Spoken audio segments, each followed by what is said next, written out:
What's up chaps, I'm Magical Mike and this is 2016, already February as well because I'm a massive slacker. It almost seems pointless to even do a year-end video this late on, but whatever, I'm going with it, I'm doing it, you can't stop me. Background games are going to be a few things that I've been playing recently, which includes some Dirt 3, some Dark Messiah of Might and Magic, some Skyrim, and some Darkest Dungeon, maybe even some Turok, if I actually bothered to get around to recording that, which I don't know. Anyway, overall, 2015 felt like a pretty slow year for videos, mostly due to Heart of Thorns being in development, and not having the Living Story updates to talk about every couple of weeks. Now, I could of course have talked about every single blog post and every bit of information that they released to keep up the content on my channel, but in retrospect I'm very glad that I didn't buy into the extreme overhype for the expansion. In fact, if you've been following me at all, you'll know I really kind of dislike the direction that Guild Wars 2 has taken more and more over time, the expansion being hugely dissatisfying for me in so many different ways, so I made that hour-long video and tried to talk about exactly why I was so bothered by it, and unfortunately it was posted on the official forums under the title Why Heart of Thorns Failed, which is a bit sensationalist, but whatever, and I disagree with the notion that it failed, because clearly it didn't. It just didn't click for me and many other people. It's been interesting though to read everyone's replies in the comments. It seems like Heart of Thorns is a very polarising expansion, at least. I also said some things very tactically in that video to kind of weed out the people who didn't care to actually listen to me. One of those comments being, I'm not gonna say anything positive in this video, which was a lie because then I went on to say a bunch of positive things like how I like the adventures, for example, and I still do.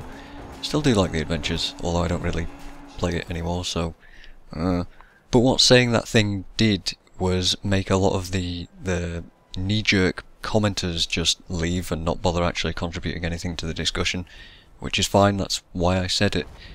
It's also interesting that a lot of people complained about the length of that video, despite me providing a text version for them to skim through in like 2 to 5 minutes. But I guess welcome to YouTube gaming analysis videos, where if you don't make a point in 10 seconds, then people get bored and they leave. Well, unless you're Total Biscuit, in which case, go right ahead. Anyway, moving on from there, I did put out a decent variety of stuff in 2015. Not a lot, but, you know, good for me, I think. So here's a short list, and I think I'll talk about the more interesting ones in a bit more detail. So first up were a bunch of old joke videos that were either short or just there to make a point. That being the Lunar New Year video, the Consume Conditions nerf, and the Mordor Invasions videos that I did. All these three were put up to make a point of how little I gave a damn about some of last year's updates. I already went over how pointless the Lunar New Year was, and I also went over how much of a complete and total botch the Mordor Invasions were. They were just the worst, and I still can't believe that happened at all. Like, how they screwed up so badly, I don't know. It was a really big screw up and people have already forgotten about it, so I don't know. People are quick to forgive ArenaNet, it seems. I don't know why that is.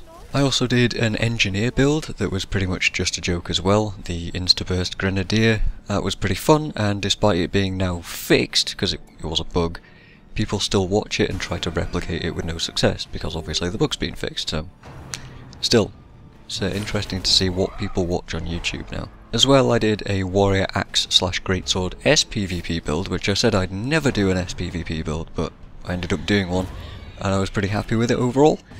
Mind you, now Warrior's in...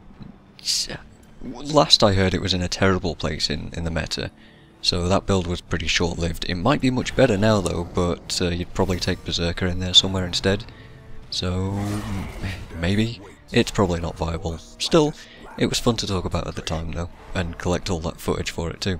The April Fool's videos were also pretty fun to do. I once heard someone say how difficult it was to do Q&A videos, and how hard it was to produce them all the time, and I absolutely had to make satire out of that laughable, stupid comment, because whoever said it, I can't remember who said it by the way, it wasn't a Guild Wars 2 YouTuber, that's for sure, but whoever did say it was big enough to get questions all the time. And I just thought, how is it hard to make a video answering these questions when you have a constant supply of them? No idea. Anyway, the comments, the questions in that were cute to think of, because just how silly they were. And a couple of the answers that I came up with weren't entirely off the mark, as it seems, like the Ventari comment at one point. I think I said that Ventari would be a mount, but, you know, that was completely wrong. But glider skins, that was completely correct, but who didn't see that coming? And it was pretty cool just to play around a little bit with Minecraft for the footage for it as well, so something I'll probably never do on the channel for realsies anyway. I did get around to doing the Ranger time capsule at some point early in the year, and I still have to get around to doing the Mesmer and now the Revenant ones too, so I can finally put a cap on that series and just be done with it. I have a really bad habit of sitting on footage like that for apparently forever, for literal years, and since it isn't time sensitive I can let it lay around on my desktop for all this time. Like, I still have footage from 2012 that's about building my legend that I need to get rid of, and I think I mention that every single year, as if I'll actually continue that legendary guide.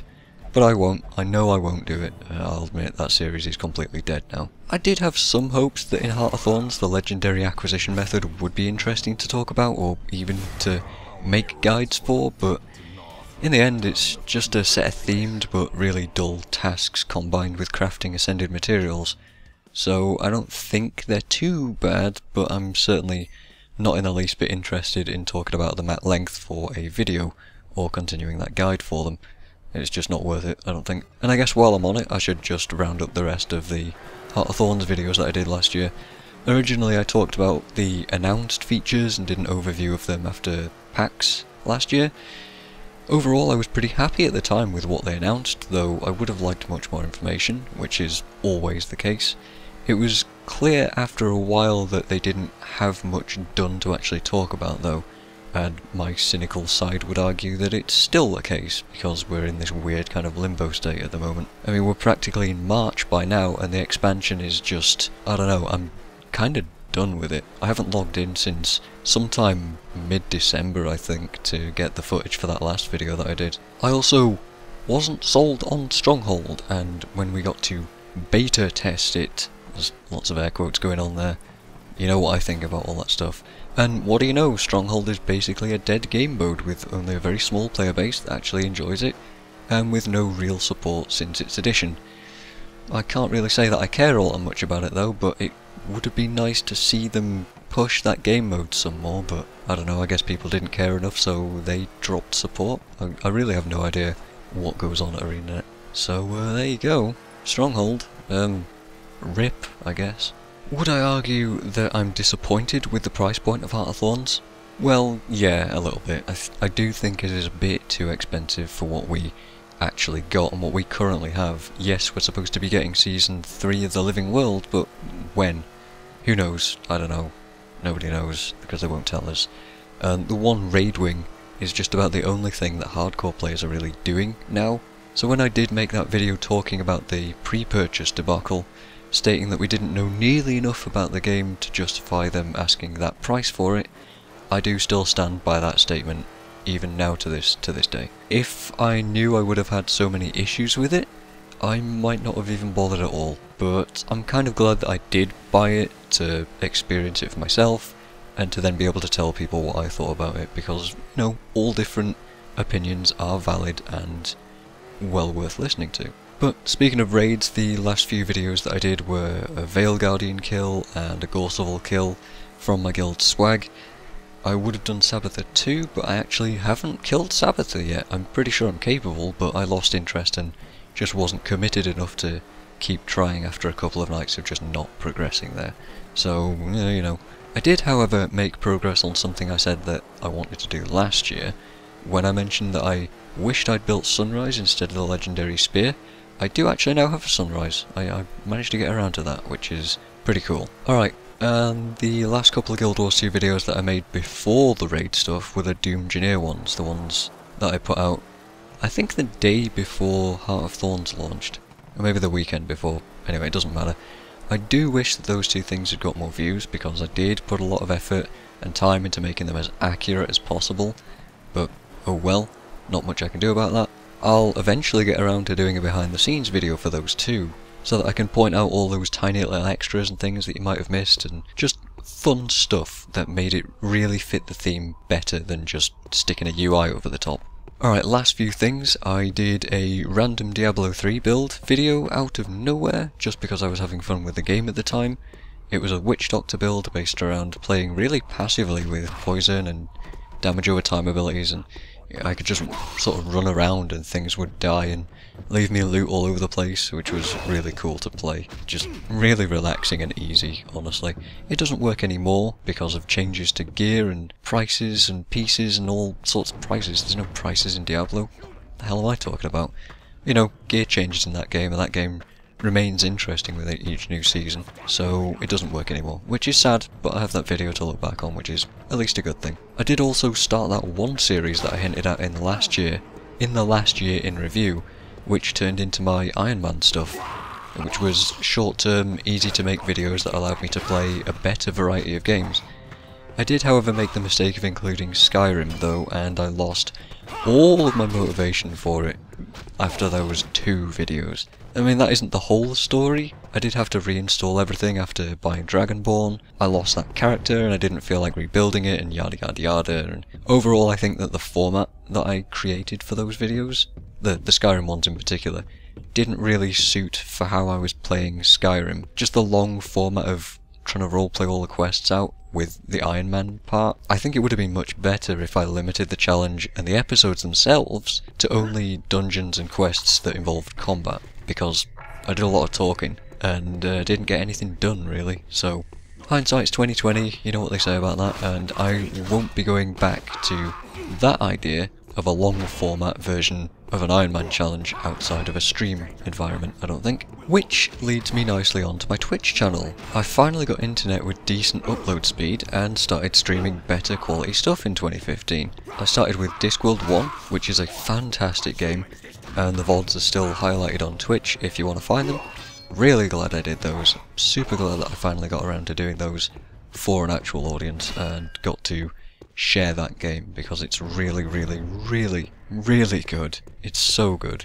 I also did a couple of other games here and there on random stream nights where I did some Thief 1, I did some Skyrim, I did some Dark Souls, I think.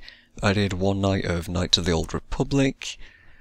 Jeez, I can't even remember what else I did. But we also started streaming our Dungeons and Dragons sessions every week, which is friggin' the best thing. It's so much fun. If you're interested, by the way, every Sunday night at 10 PM GMT, that's when we stream that. Just go ahead and show up if you want to. You don't need to say anything, you can just sit in the chat and watch, or, you know, provide input, do whatever you like. We're almost 30 weeks in now, so nearly a year of streaming it. We've been playing for like 2 at this point, and we're going really strong. We love playing it. I know I speak for everybody when I say that we all love playing it. I'm not misrepresenting anyone there. We've got a custom campaign going on, and we're having a ton of fun with our characters and the crazy stuff that we get up to every single week. I don't really know how to sell a D&D stream to you guys because it's not very visual, not a whole lot of stuff actually goes on. It's more of an audio format. Think of it like a podcast maybe, with visual aids. But if you're interested, then just ask about it in the comments of this video, since I would love to talk about D&D with you guys, for hours on end anyway. Or you can just show up to a stream every Sunday night, 10 PM GMT, there you go. And I think that is the main thing that really stuck out of 2015. It might not be YouTube related, but it's pretty much videos, I guess. So the plan for this year is to continue streaming D&D, obviously, because we're having a ton of fun with it. See whatever Guild Wars 2 has for me in terms of updates, but there's no promises all there because it's kind of wavering for me. Maybe find time to do some quids in reviews again, since I really do want to do that. And I still have a few scripts for those already done. Yeah, I know, damn it, I'm sitting on things. Yeah, I know. And hopefully do some more Iron Man challenges, which I do have more ideas for those too, which I don't really want to tell you right now, but you know, I have several games lined up for that. I just need to get off my lazy arse and actually record them. And maybe a Dark Souls series? Maybe?